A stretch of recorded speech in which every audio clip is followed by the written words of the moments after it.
Hey everyone, welcome into the latest edition of the Pokescast, production of the Casper Star-Tribune and Pokes Authority. I am Davis Potter, Wyoming beat writer for the Star-Tribune, and I'm joined by our managing editor and former Wyoming Bitnik, Brandon Foster. Brandon, what's going on, man? Hey, Davis. Just trying to figure out who the heck Wyoming is going to play this week or next.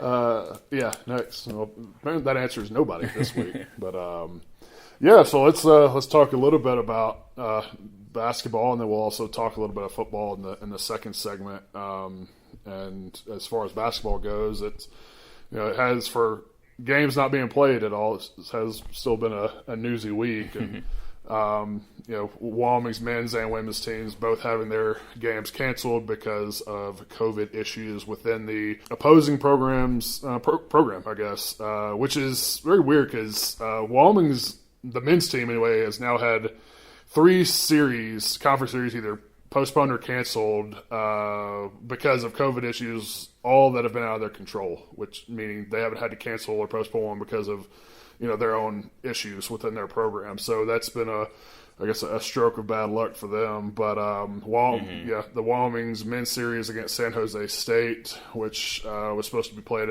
at home Thursday and Saturday, that game that series was canceled, and then the women's team actually added a non-conference game earlier in the week against CSU Pueblo, and then that game ended up getting canceled just hours before they were supposed to play on Wednesday. But Wyoming's men's team did get a couple more games added to the schedule as part of the Mountain West slate of makeup games, I guess you want to call it.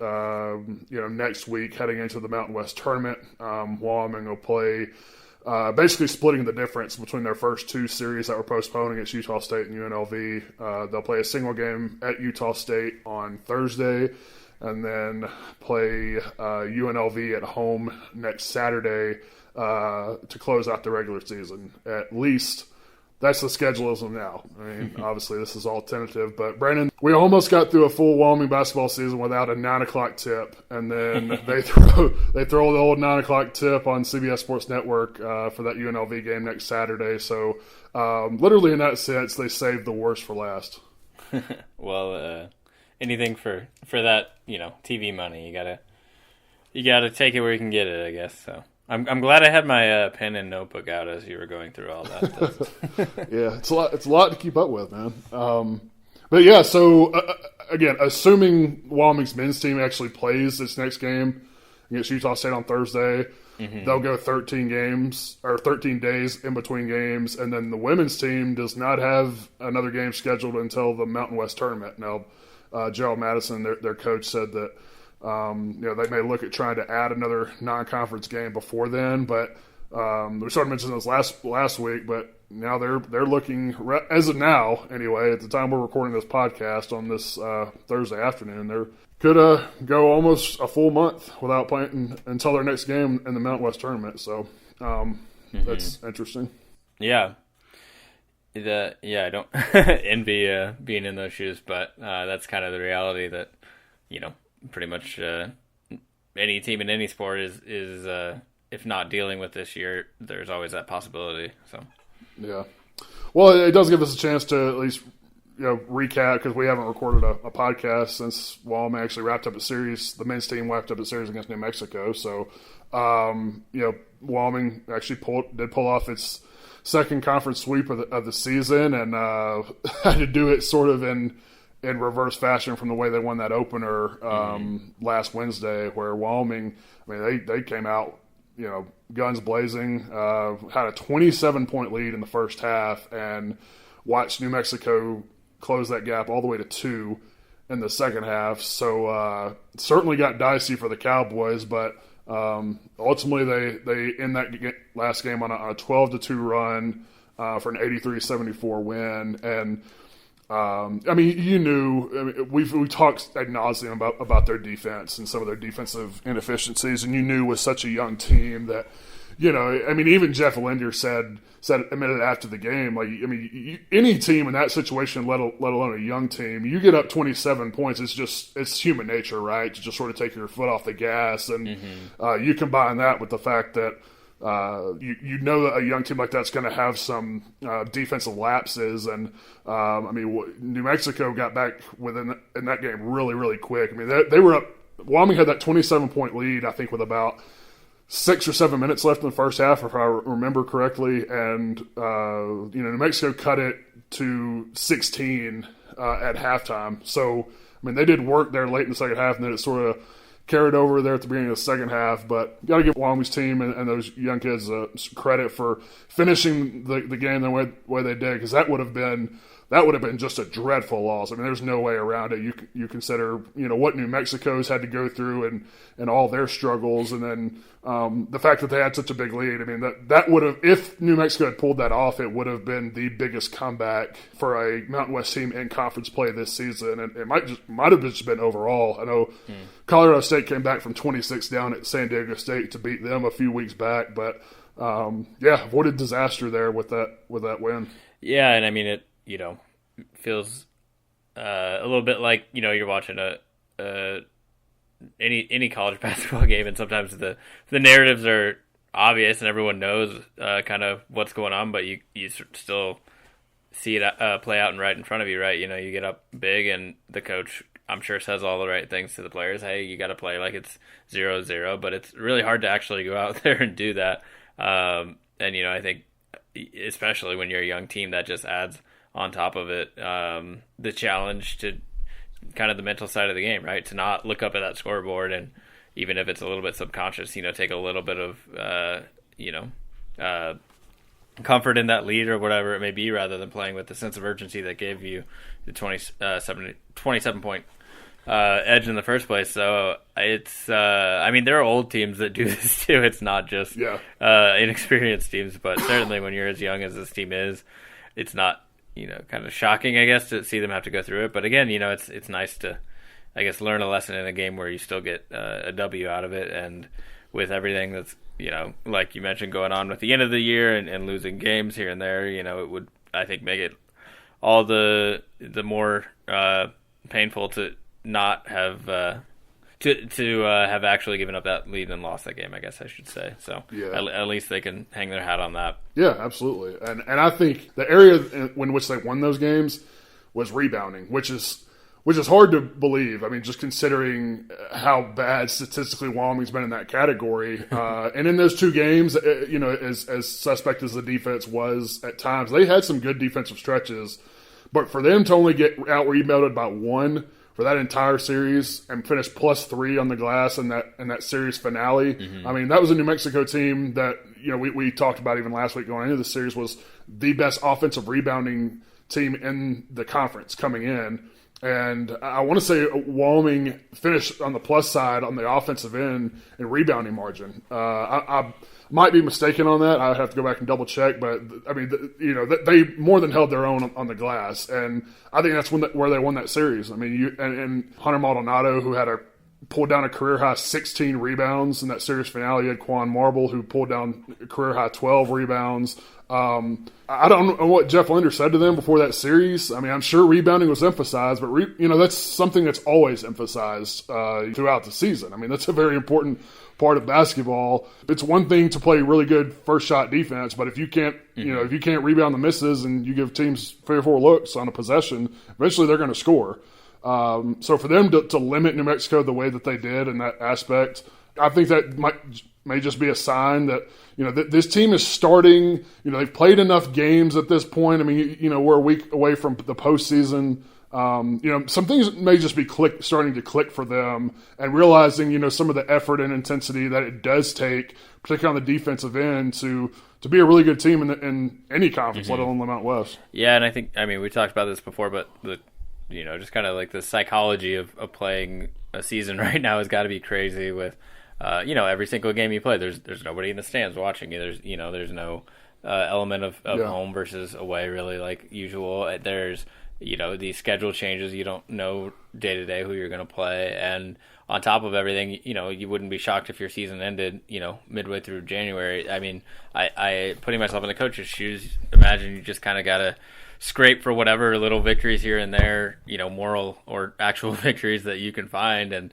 to lose a game with a team that's had the kind of year that New Mexico has had, and to have an L against a team with that record would take away one of those few positive things you're able to glean from the end of the season, because who knows what's going to happen even between now and the tournament. So you got to take your wins where you can get them. Yeah, absolutely. And I think it's sort of unfortunate that they don't get to play San Jose State this year, because while Wyoming is not good enough right now to take anybody for granted, as we've seen throughout the conference season, and particularly in their last game where they almost blew that lead. That was another very winnable series for them. Another series where they could have pulled off another sweep potentially, with that series being at home, and you ride suddenly a 4-game winning streak into the Mountain West tournament. You've got a wave of momentum. But speaking of next week, we mentioned Wyoming's rescheduled games against Utah State and UNLV. Brandon, I want to run through the entire list of games that have been rescheduled for next week in the Mountain West, because it's interesting, because I know we've talked about it before, but just in terms of how it could impact particularly those top 4 teams in the league, right? Those NCAA tournament hopefuls, because there is not one game that was rescheduled that pits those top 4 teams against each other. So these the San Diego States and Boise States and Utah States of the world, they're all looking at potential landmines next week in terms of their at-large resume. I mean, not only Wyoming going to Utah State, but Boise State is scheduled to host Fresno State. You've got Colorado State scheduled to host New Mexico. San Diego State has to travel to UNLV. Colorado State has to go to Nevada, which, I mean, if you're looking for a game outside of the Wyoming game that might be entertaining, might be, something to watch if you're just a college basketball fan, that might be one you circle, because Nevada is sort of that 5th place team. But I think there's such a drop off between those top 4 teams this year and everybody else, and even Nevada's net ranking is in the hundreds. So I mean, even if Colorado State goes and wins that game, it's not really doing anything for their resume. I mean, I think that would be a quad 2 win, even maybe a quad 3, just depending on, I don't know exactly where Nevada's ranked in the net ranking, but I know it's somewhere in the hundreds. So, and then Utah State also goes to Fresno State next week, or is scheduled to, in addition to hosting Wyoming. So, I mean, I'm firmly in the camp of, hey, if you're an NCAA tournament team, just go win these games. But again, I think it adds a little intrigue, to this last week of the regular season, because, you have not only Wyoming, but there are a lot of teams that could be playing spoiler to these teams that hope to get NCAA at large berths. Yeah, and I think, correct me if I'm wrong, I'm not actually sure if this was one of the outcomes that we had discussed when we were talking about, what are they going to do as a conference with all these canceled series. I guess I wasn't sure whether they'd be willing to, schedule one here, one there, as opposed to, the 2-game series obviously limits travel. But I mean, you could argue, I guess this is a more fair way to do it, right? Rather than just say, okay, Wyoming, go play UNLV 2 games. But yeah, to your point about the tournament hopeful teams, I mean, I guess on the flip side, if you had matched them up against one another, then you're ensuring, that they each would take another L, or at least half the teams would, But, like you said, now there's the risk of them losing to a team that they have no business losing to, and screwing up their whole resume. So, I mean, I don't envy whoever is in charge of doing all this. Of the scheduling, but it does seem a little bit like you're playing with fire a bit, not just in, like you said, the landmines of the way you could screw up your resume, but also, just if you introduce more and more chances for COVID outbreaks right before the tournament, the Mountain West tournament, or before the NCAA tournament, which, I mean, I'm not saying you shouldn't schedule them because of that, but basically you're going to have a good team going to play a team that is not going to help their resume whatsoever, and just slightly increase whatever percentage risk there is that they're going to have 4 players in quarantine during the NCAA tournament or whatever. So there's that element. I mean, on the one hand, I guess this this uncertainty gives conferences a little bit more of a chance to kind of, put their thumbs on the scale and say like, okay, let's boost our chances at, getting as many teams into the big dance as possible. On the other hand, I mean, I think with as many variables as there are, and, I wonder if that's maybe we think that that's a bigger factor than it is. Maybe they just say, hey, let's do the most kind of fair and reasonable thing and the thing that will work best logistically and leave it there rather than, trying to spruce up our resume too much. Yeah. Well, I don't know how much, even if it seems, logical logistics, I don't know how much logical stuff there is in terms of logistics this year, with just how, with all these outbreaks still happening. I mean, to your point, I mean, that would be probably my biggest concern if I was one of these top 4 teams in the league right now is, I mean, not only is there a chance that I could suffer a crippling loss, but if I go travel somewhere and somebody catches COVID and, the rest of my roster is wiped out because of contact tracing, well, we're done for the NCAA tournament pretty much, which, just, I don't know. To me, it's still crazy that they're going to try to get all 11 teams down to Las Vegas to play the Mountain West tournament, which is still what they plan to do for the meantime, by the way. But you brought up a good point, too, just about I guess, the money, which there's different reasons that the conference has decided to schedule these games in particular. One obviously being that they have to place a certain amount of games to fulfill their TV contracts with CBS and Fox. And then also they want because not everybody in the league has played each other yet. So they even mentioned it in their press releases they sent out earlier this week, something about the integrity of the conference season and basically wanting to, make it where everybody plays everybody at least once so that you get more of a fair regular season conference champion. Whole thing's just interesting to me for sure.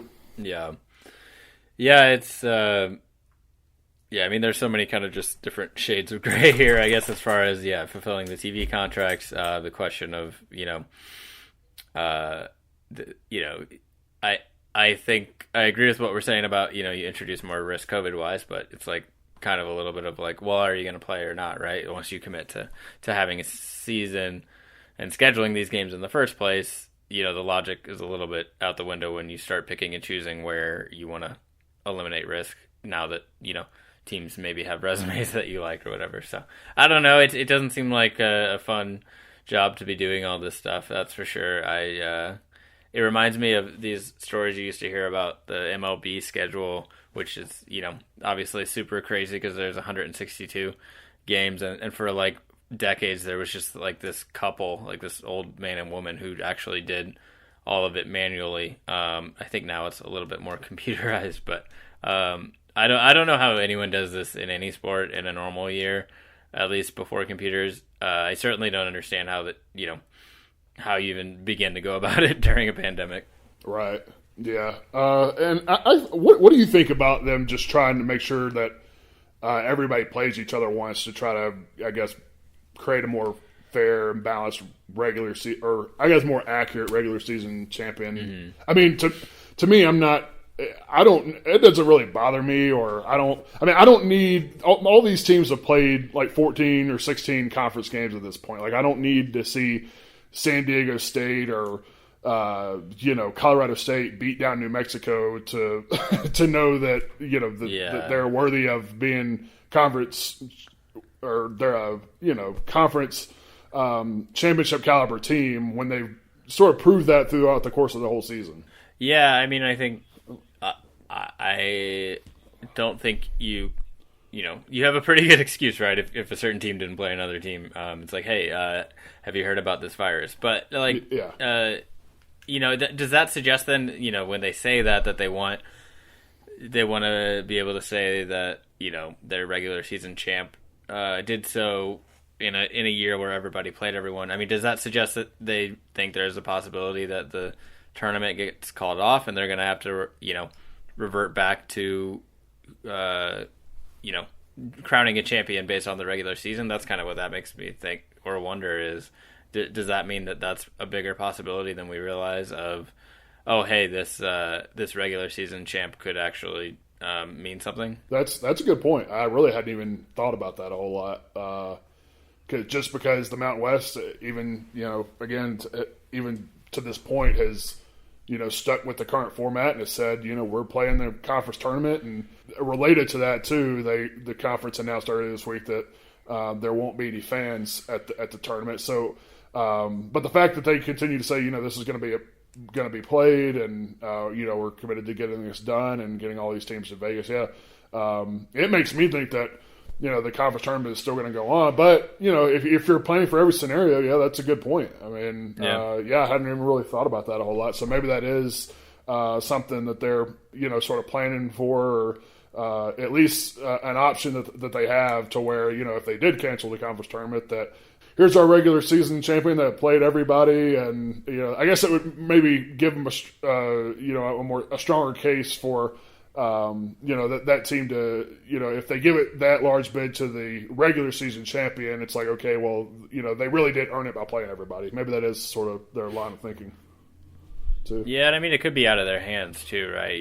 They may have every intention of playing the tournament in Vegas, but the NCAA could come out in a week and say, hey, we're calling all these conference tournaments. I'm not saying I think that would happen, but maybe they do just want to be prepared. I mean, I still don't know that I really see the importance of having every team, have played each other as far as the quote unquote integrity of it, just because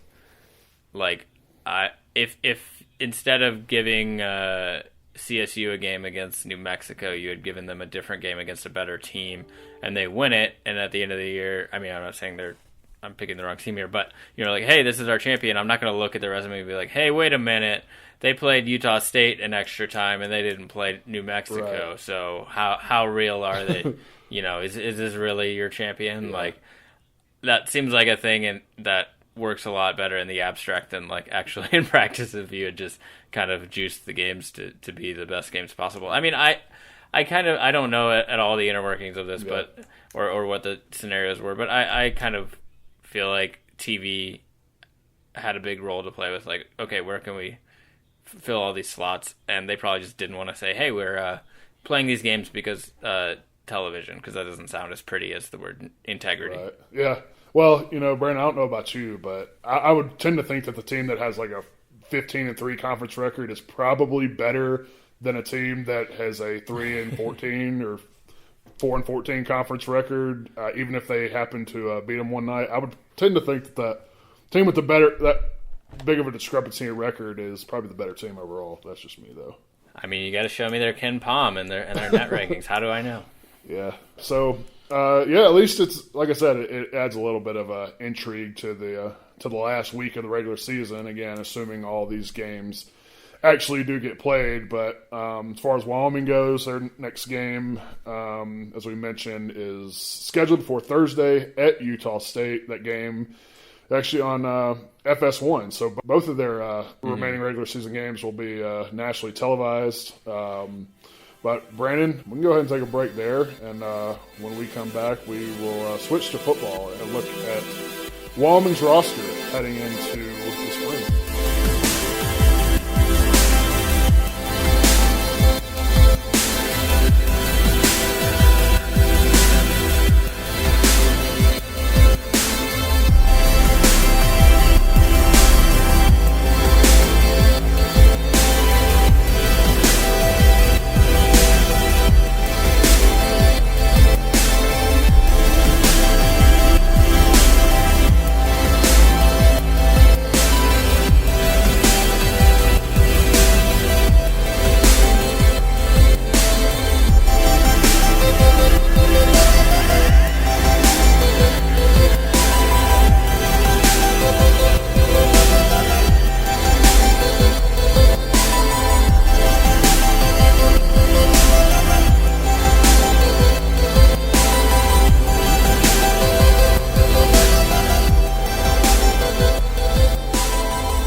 Welcome back into the postcast, and now we're going to talk some football. And Brandon, I would say this would be a way too early look at Wyoming's roster for the 2021 season, but hell, man, spring football is a little more than a month away at this point, so I guess it's really not that early, but it's interesting because I went back and looked at and tallied some of these stats, and it's kind of crazy.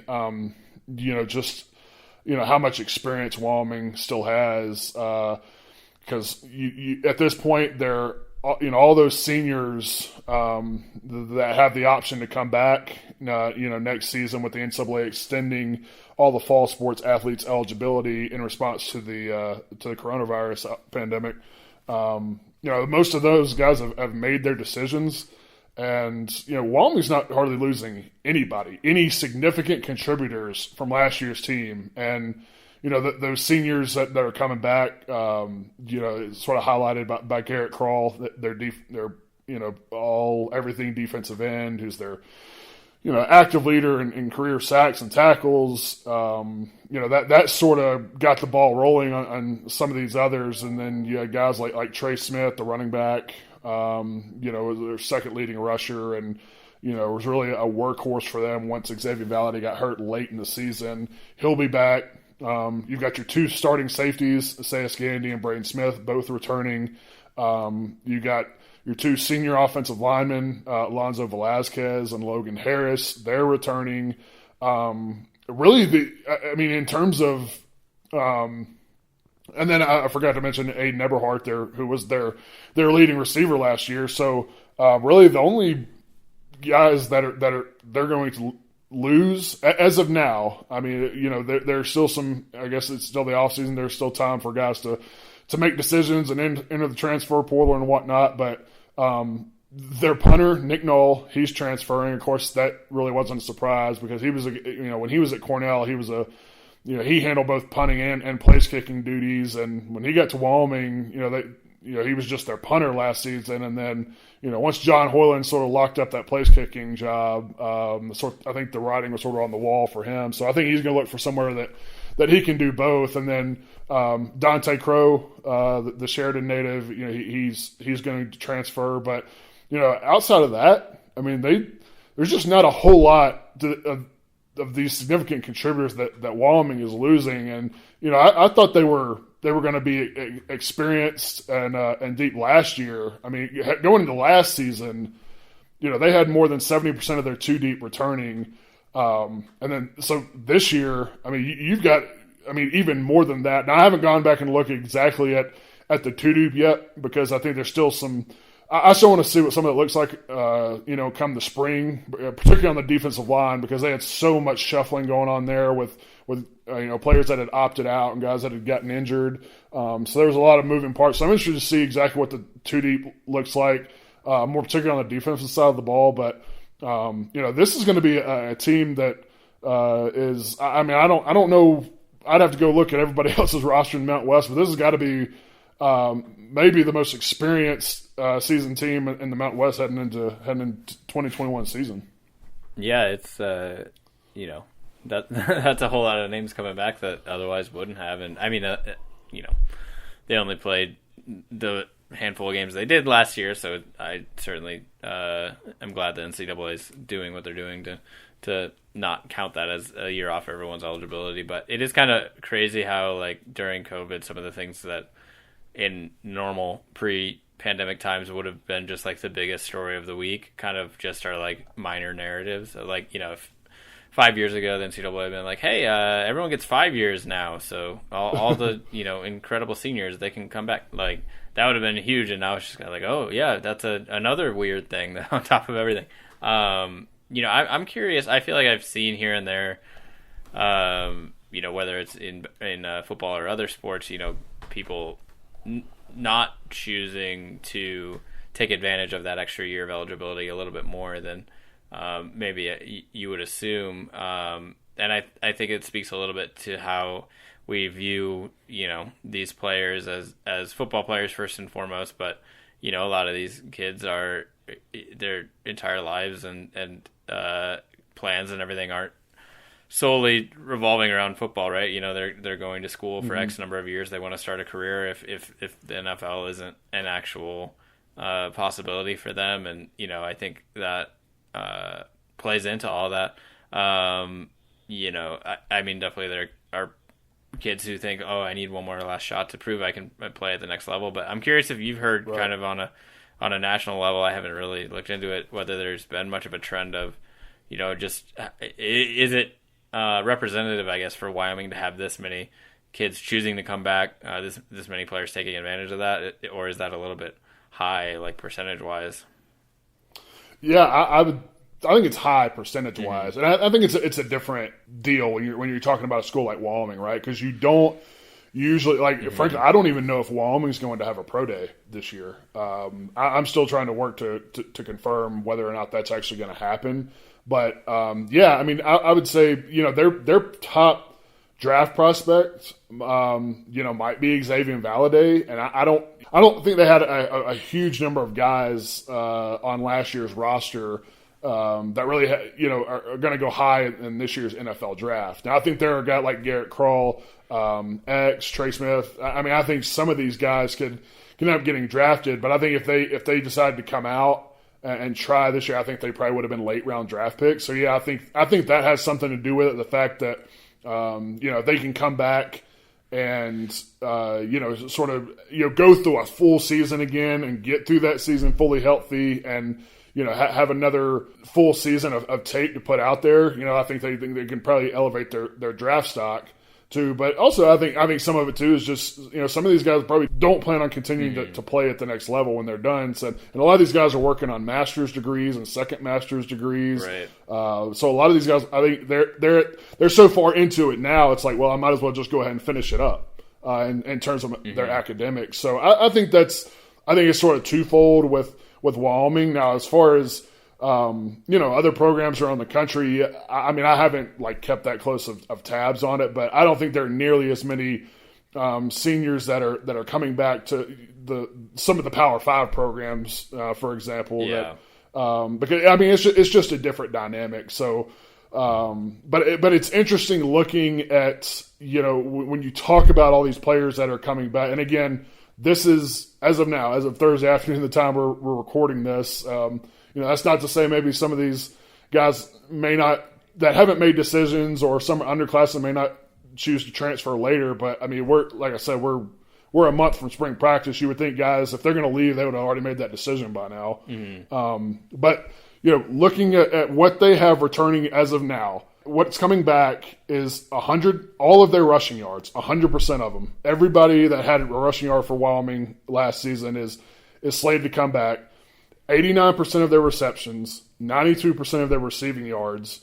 All 5 offensive linemen starters are returning.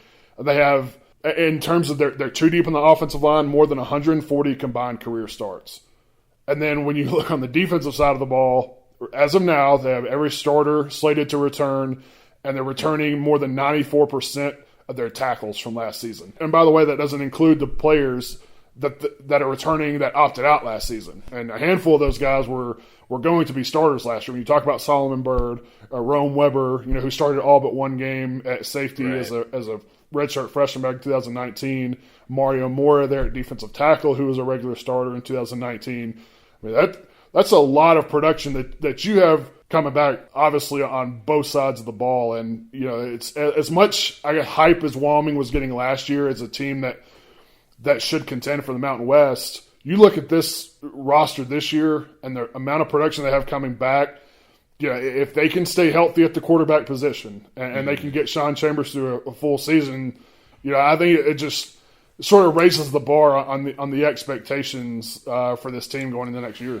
Yeah, I think that's a really interesting point you brought up too about Power 5 versus Group of 5. Obviously, the percentage of Power 5 upperclassmen who are going to go pro is higher. I wonder if we, assuming we have non-conference games next year, if there will be a few more upsets of G5 teams beating P5 teams because they've got that level of experience that maybe the SEC team doesn't benefit from. I think you hit the nail on the head.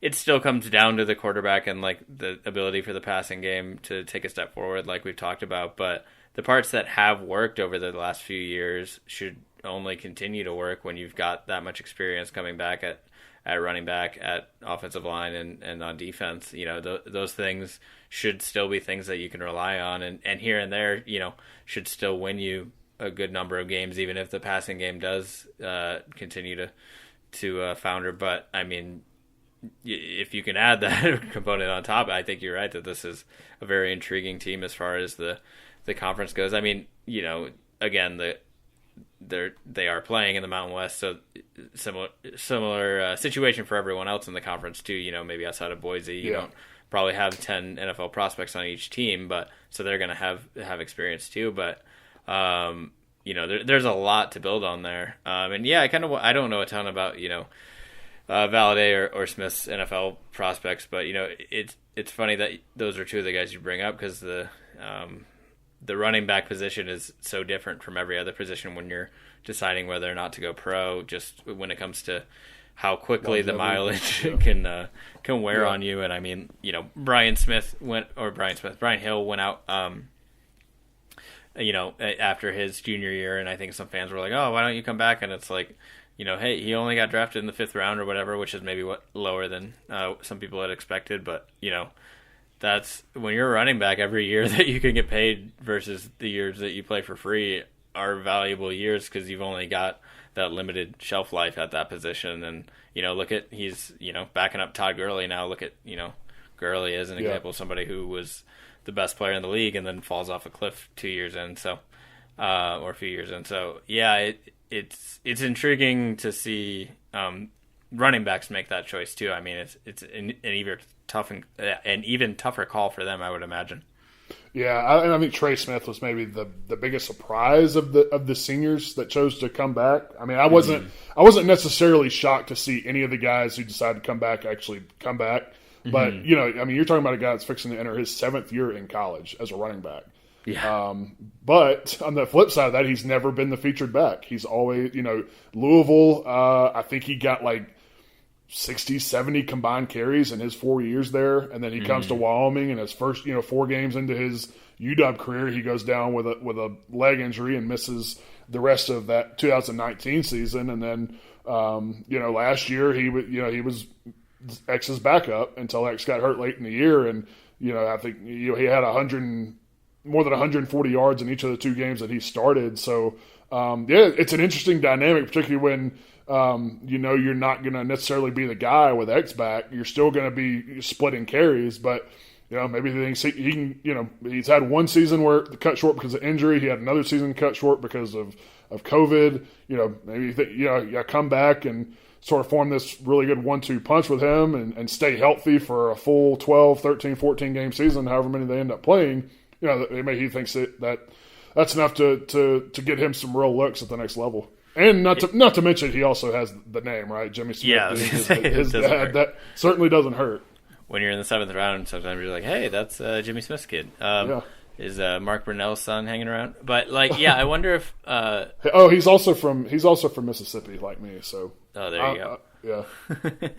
Yeah, I just think this also plays pretty well into the kind of program that Craig Bowl wants to build, and they from the start have erred on the side of bringing in freshmen as opposed to getting a bunch of JUCO transfers early on, and they want to just kind of stack up this deep roster of guys who build up experience over the years, and this is just another extra year on top of that. So I not to say that it doesn't help a program where they're bringing back an all-conference receiver or whatever that they otherwise wouldn't have, but I think this builds in the kind of their approach to building a depth chart. And when you got guys like Smith, like you were saying, come back and choose to come back for a 7th year of college, or even just in general this big of a percentage of guys coming back, that speaks well to your program, right? They don't hate playing for Wyoming. They're willing to maybe even if they are never going to play a pro down, and they're willing to put their body through it for another year. Or you've also always, you're going to have guys who love football so much you would never turn down an extra year or an extra year of free schooling or whatever. But it's a good sign that you don't have guys being like, no, I'm good, thanks. Yep. Yeah, no, and I think Trey Smith sort of becoming a fan favorite at Wyoming, not only just because of his, obviously him being willing to come back for yet another season, but one of the main reasons he's talked about coming back is the loss to CSU last year. You know, he's said multiple times, and even told me, like, when I was talking to him about his decision to come back, he was like, you know, we want to get that boot back. So, you know, certain appealing himself to the fan base, and I think that's a big part of why this fan base really likes Trey Smith so much, despite the fact that he hasn't played a ton of games at Wyoming. You know, so that's interesting. But I like the fact that they're going to. Again, if the way it sits right now, you know, with all 5 starters set to come back from last season, this is going to be the second straight year that Wyoming returns its entire offensive line intact. Like that's almost unheard of. Yeah. I mean, they should be able to run the ball, I would think. Yeah, that has never been the issue at Wyoming, at least under Craig Bowl, for the most part. We'll sort of preview spring football a little bit more as it gets closer. Again, we still don't have official dates, but it's supposed to start sometime in early to mid-April.